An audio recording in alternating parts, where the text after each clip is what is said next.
بسم اللہ الرحمن الرحیم والصلاۃ والسلام علیکہ یا رسول اللہ وعلی آلہ و اصحابہ یا حبیب اللہ۔ اللہ کے پیارے حبیب سرور کونین کا فرمان ذیشان ہے، فرمایا جس نے ایک روزہ رکھا اللہ تعالیٰ اس کے چہرے کو جہنم سے 70 سال کی مسافت دور کر دے گا۔ گرامی کے حضرات، روزے کی اتنی فضیلت ہے تو ہمیں بھی چاہیے کہ بلا شرعی عذر روزہ نہ چھوڑیں۔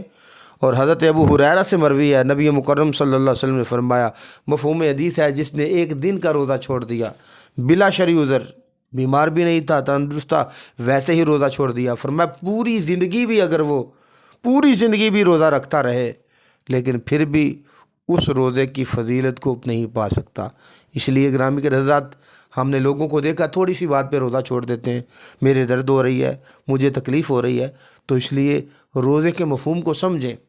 روزہ صرف بھوک پیاس کا نام روزہ نہیں ہے، آنکھ کا روزہ ہے، زبان کا روزہ ہے، ہاتھ کا روزہ ہے، پاؤں کا روزہ ہے، زبان چغلی سے محفوظ رکھے، زبان جھوٹ نہ بولے، آنکھ بری چیز نہ دیکھے، آنکھ غیر محرم کو نہ دیکھے، آنکھ اٹھے تو گنبد خضرا کی طرف اٹھے، آنکھ اٹھے تو قرآن دیکھے، آنکھ اٹھے تو مسجد دیکھے، زبان ہلے تو قرآن پڑھے، زبان ہلے تو درود مکرم نبی مکرم صلی اللہ علیہ وسلم کے اوپر درود پڑھے۔ یہ روزے کا مقصد ہے۔ فرمایا لعلکم تتقون، تمہیں تقوی کی دولت ملے۔ تقوی کیا ہے؟ روزہ اس بات کی طرف اشارہ کرتا ہے تم بھوکے رہو گے، پیاسے رہو گے، صبح سے لے کے شام تک تمہیں کچھ نہیں ملا۔ غور کریں، توجہ کریں، ہم اگر بھوکے پیاسے صبح سے لے کے شام تک رہیں تو کمزوری آتی ہے، نکاہٹ آتی ہے، تو روزہ اس بات کی طرف اشارہ کرتا ہے غور کر، تجھے تو صبح سے لے کے شام تک کچھ نہیں ملا تو تیری کمزوری کا یہ عالم ہے۔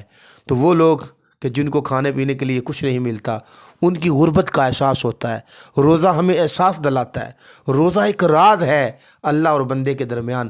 اس لیے گرامی کے حضرات، خوب نیکیاں کمائیے، خوب ذکر و اذکار کیجیے، خوب درود و سلام پڑھیے، خوب قرآن مجید پڑھیے۔ اللہ تبارک و تعالی ہمیں اس کا مفہوم سمجھنے کی توفیق عطا فرمائے۔